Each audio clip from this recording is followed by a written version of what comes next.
Несіңді ашатын таудың тап-таза ауасы. Біз бүгін Алматының Жақұты Медеу мұз айдынында тұрмыз. Бірақ тақырыбымыз коньки емес. Тауға келіп жаттығатын кәсіпқой боксшы туралы. Армысыздар, Атамекен бизнес арнасының эфирінде Замандас лайф бағдарламасы. Айдос, сәлем. Сәлем. Дайындығыңызға кедергі келтірмедім бе? Жоқ. Жақсы ғой, Хабарымыздың бүгінгі кейіпкермен таныс болыңыздар. WBA белбеуінің Қазақстандағы тұңғыш иегері кәсіпқой боксшы Айдос Ербосынұлы. Айдос Ербосынұлы 28 жаста, кәсіпқой боксшы. Лақап аты Барыс. 76-да 2 келі салмақта жұдырықтасады. WBA International рейтингінде 2-ші, WBO Global 7-ші, WBS Азия рейтингінде 24-ші орында тұр. Бокс бойынша Қазақстанның спорт шебері. Кәсіпқой бокста 12 жекпе-жек өткізіп, 8-ін нокаутпен аяқтаған. Жеңілмеген боксшы. Айдос, жалпы бокстағы жолыңыз туралы айтып өтсеңіз, ең алғаш бұл спорттың түріне қалай келдіңіз, кім сізді алып келді? Жалпы боксқа өзім алғаш әкем алып келген. Көп енді спортшыларды солай әкелері алып бара жатады ғой, бізді де солай енді. Әкеміз алғаш рет бокс табалдырығын аттатып, содан міне осы күнге дейін айналысып келеміз. Қанша жасыңызда бастадыңыз және қанша жыл болды? 10 жасымнан бастадым. Енді есептесек 18 жыл уақыт болыпты айналысқаныма. Жалпы күнделікті жаттығуыңыз неден басталады? Күнделікті жаттығуымыз енді таңертеңгісін тұрып, жаңағы әрқалай. Кейде таңертеңгісін жаңағы бірінші таңғы ас ішіп, кейін жаттығуымызды сағат 10-11-лерде бастап жатамыз.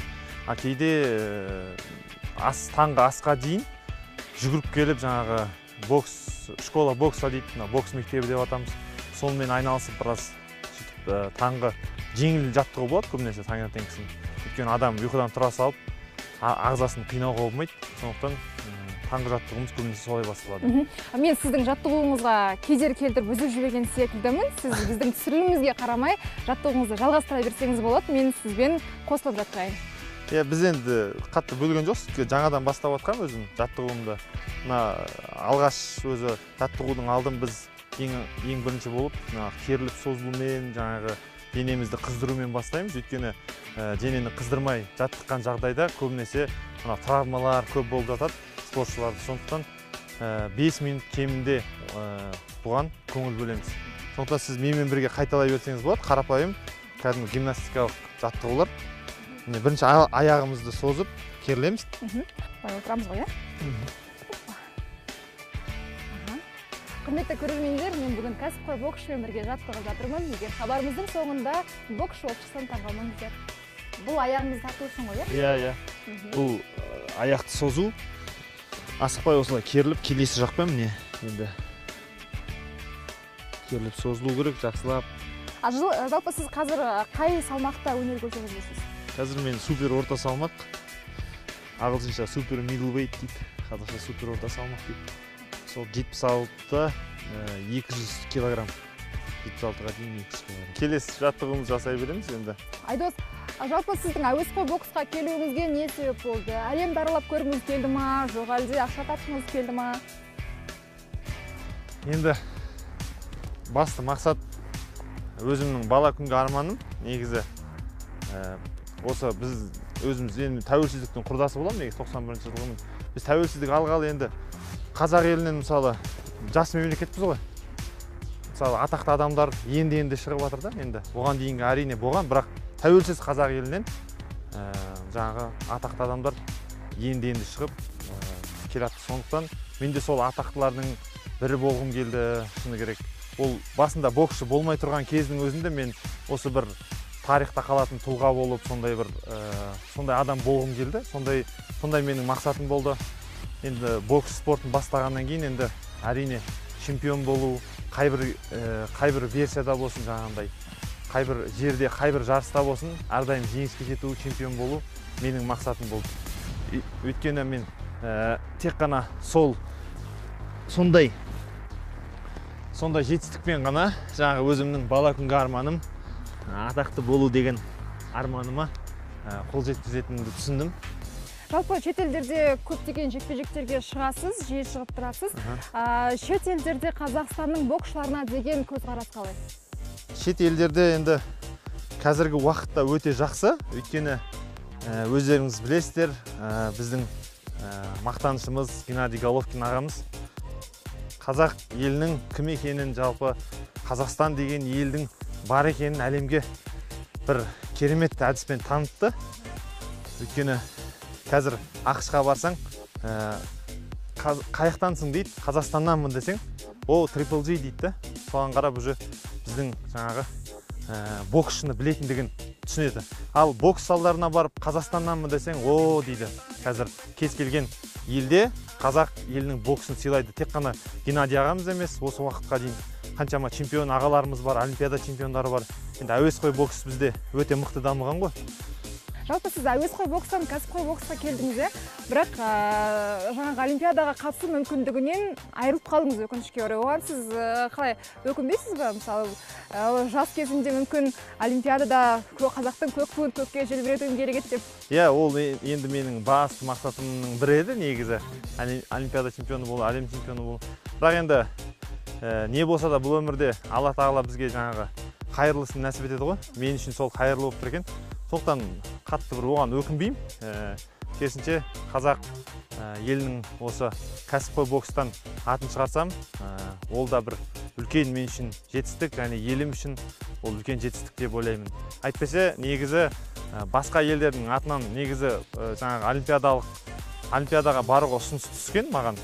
Бірақ оған өзім шыны керек енді көп ойландым, бірақ оған не болдым, жаңағы қарсы болдым. Өйткені өз еліңнің жаңағы өзің еліңнің азаматымен рингте кездесіп қалсаң, ол өте қиын жағдай. Бұл маған дейін Қанат Ислам ағамыз да айтып кеткен болатын. Сондықтан ол ойымнан бас тартып, неде болса өзімнің қазақтың көк туын әлемде желбірету менің мақсатым болды. Және қазіргі уақытта Аллаға шүкір сол мақсатымды абыроймен қорғап келемін. Айдос, біз денемізді жақсылап қыздырған секілдіміз. Енді келесі жаттығуымыз қалай? Иә, енді келесі жаттығуымыз бізде текпішекке тауға қарай жүгіріп шығу. Ол енді сізге кішкене ауырлау болады шығар бірінші күні. Сондықтан сіз осында мен күтетіңіз. Мен қазір жаттығуымды жасап келейін.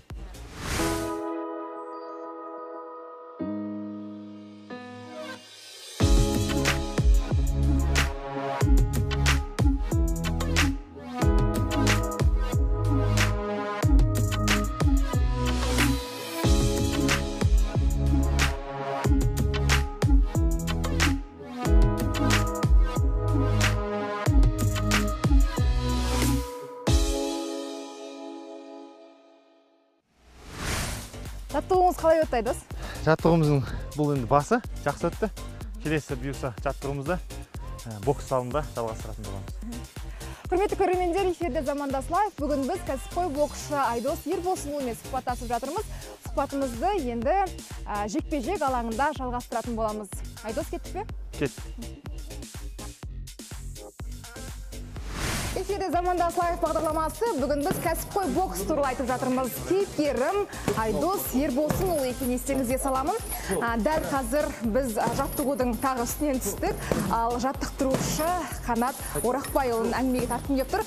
Қанат мырза, кешіріңіз, кедергі келтірсем, бір-екі ауыз пікіріңізді білсем. Жалпы сіз Айдосты жаттықтырып жүргеніңізге қанша болды? Айдоспен жұмыс істеп жатқанымызға бір жылдан аса уақыт болды кәсіпқой бокста. Кәсіпқой боксқа жаттықтырушыға ауысқанына Сүлеймен промоушнге бір жылдан аса уақыт болды. Жалпы сіз әуесқой боксшыларды да жаттықтырасыз, кәсіпқойды да жаттықтырасыз. Осы екі бокстың түрінің айырмашылығы қалай? Жалпы қалай дайындайсыз боксерлерді? Бұл кәсіпқой бокстың енді айырмашылығы әуесқой бокстан өте үлкен. Бұл жерде талаптары да үлкен, 10-12 раунд. Бұл жерде жұмыс барысы да көп болады, шыдамды. Бұл жерде күш қуат, барлық жағынан өте күшті, бірақ базовый бәрі бірдей бокс негізі, бірақ бұл жерде уақытпен, күшпен, қуатпен байланысты айырмашылықтар өте көп. Естуімше, сіз Айдосты үлкен жарысқа дайындап жатыр екенсіз. Дайындығы қалай Айдостың, қалай бағалайсыздар, қай жаққа барайын деп жатсыздар? Енді бізде осы әр дайындықтың алдында 2 ай, 3 ай бұрын бастаймыз дайындықты. Біз осы айдостың жаңағы белбеулері бар, жаңағы WBA, жаңағы International WBO Global деген әлемдік рейтингтегі екінші орында тұр. Біз соны қорғау үшін қазір наурыз айының аяқ жақтарында болады. Әлі белгісіз өтетін жері де, қай уақытта, бірақ біз дайындықты қазір басадық. Бірінші этапымыз медеуде өзіміз көргенде сол жерден бастадық. Қанат мырза, жалпы мен Айдос секілді халықаралық деңгейдегі кәсіпқой боксшымен күнде сұхбаттаса бермейміз. Сондықтан бүгін мен Айдостан және өзіңізден бокстың бір-екі амал тәсілін үйренсем деп едім. Неден бастаймыз? Енді бокс жаңағы айтады ғой, өз үш удары бар. Прямой удар дейді, боковой, астынан, жасынан деген. Вот сол базовый содан бастаймыз. Онда ендеше жекпе-жек алаңына барамыз ба? Рингте көрсетейік. Иә, кеттік. Ал неден бастаймыз? Мұны оң қолдан бокс болған кейін, ал бісмілда.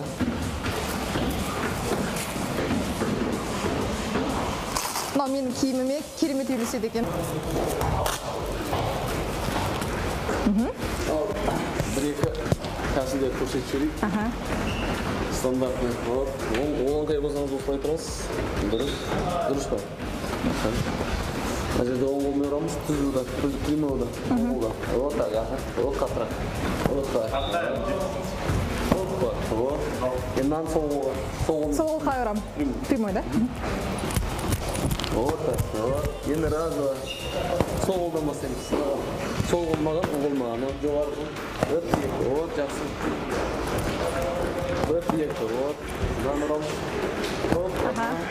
Қанат мырза, үйреткеніңізге үлкен рахмет. Енді мен кәсіпқой боксшының өзінен бірнеше амал тәсілдерді үйренсем, Айдос, жалпы өзіңнің жекпе-жек алаңында ең көп қолданатын тәсілің қайсысы? Осы соққыларды көбіне өзім жиі қолданам. Өзім енді бір жағынан ыңғайлы, бір жағынан қарсыластың жаңағы ішінен жиі ұратын болсаң, ол қарсылас тез шаршайтын болады. Сондықтан көбіне жиі қолданатын әдістердің бірі осы.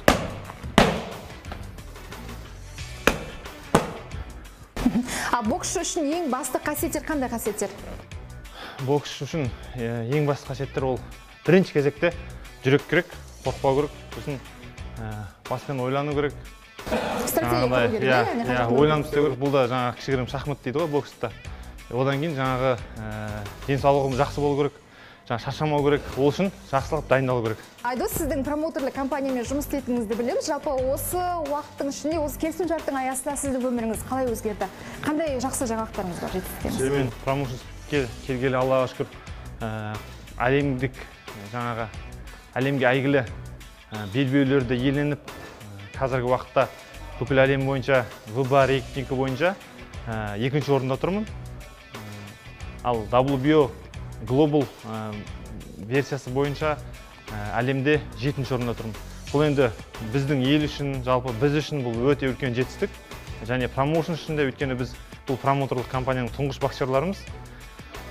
Нұрсұлтан Жаңабаев деген боксшымыз бар, бауырымыз. Ол бауырымыз да осындай жетістікте, осындай рейтингте тұр. Сондықтан біздің жетістіктеріміз өте жақсы болып тұр қазіргі уақытта. Бәрекелді. Кумиріңіз бар ма? Кумирім өзіміздің алдағы жаңағы ағаларымыз. Ең алғашқы кумирім марқұм Бекзат Саттарханов ағам болатын. Сол кісіні көріп, сол кісіге еліктеп алғаш бокс табалдырығын аттаған болатынбыз. Қазіргі уақытта енді шыны керек бір қатты бір кумирім бар деп айтпаймын, бірақ өзіме ұнайтын боксшылар бар, соларды қарап, солардан жаңағы үйренетінді үйреніп, өзіме керектілерін алып отырамын. Бокстағы карьераңызды қандай жетістікпен, қандай белбеулермен аяқтағыңыз келеді? Әрине енді жеңіліссіз, ең бастысы денсаулығым дұрыс болып, бірінші кезекте. Одан кейін абсолюттік әлем чемпионы болып, бокс зал славасы деген бар Америкада. Сол бокс зал славасына кіріп, өзіміздің жаңағы абсолюттік чемпионы деген, қазақ деген сондай атпен кіргім келеді тарихта. және сол немді бокс карьерамды аяқтағым келеді. Бәрекелді. Сіздің өмір баяныңызбен танысып отырып, еш уақытта жеңілмегеніңізді оқыдым. Жалпы жеңген кездегі сезіміңіз қалай болады? Сіздің мысалы есіңізге түсіріп көріңізші, ең қиын жекпе-жегіңіз кіммен болды, қашан болды және оны жеңген кезде қандай сезімде болдыңыз? Негізі шыны керек, әр жекпе-жектің өз қиындығы бар. Мысалы жекпе-жектің өзі қиын болмаса да, оған дайындық барысында қиындық болады. Мысалы бір жерің міндетті түрде жарақат болады, бір жерің ауырады. Ол біз оған үйреніп қалғанбыз уже. Сондай нәрселер болып тұрады. Жалпы енді жекпе-жектің өзіне келсек, 4-ші жекпе-жегімде есімде ол грузиндік боксшымен болған бір. Сол жекпе-жек барысында өзім бір жарақат алып қалдым. Сол жарақатыма байланысты маған қиындық тудырды. Жалпы соңғы қазіргі жекпе-жектерімнің барлығы дерлік оңай маған тиіп жатқан жоқ, өйткені қарсыластар өте тәжірибелі. Біз жаңағы айтқандай рейтингте жоғары тұрмыз ғой. Сондықтан бізге қазір тәжірибелі жаңағындай мықты қарсыластар береді. Енді алдағы уақытта жеңсем деп ойлап жүрген қарсыласыңыз бар ма? Иә, алла қаласа енді баста бүкіл қазір мен ғана емес, барша қазақтың жаңағы қазақ боксшыларының арманы осы салмақтағы. Ол жаңағы біздің Геннадий Головкин ағамыздан жеңген Канело Альваресті жеңіп, есені қайтару елге. Сол Канело Альвареспен шыққым келеді. Негізі арманым, мақсатым енді бұйырса шығып жатсақ, енді еліміз үшін намысты қолдан бермеуге тырысамыз. Одан бөлек осы версияда жаңағы осы салмақта чемпиондар бар, Калум Смит деген, сол чемпиондармен шығып, жаңағы әлем чемпионы деген белбеулерін тартып алғым келеді.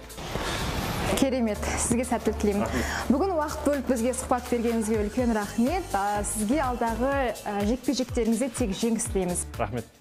Құрметті көрермендер, Атамекен бизнес арнасының эфирінде Замандас лайф бағдарламасын тамашаладыңыздар. Бүгінгі хабарымызда біз кәсіпқой бокс туралы айттық. Эфирде келесі көріскенше сау саламат болыңыздар.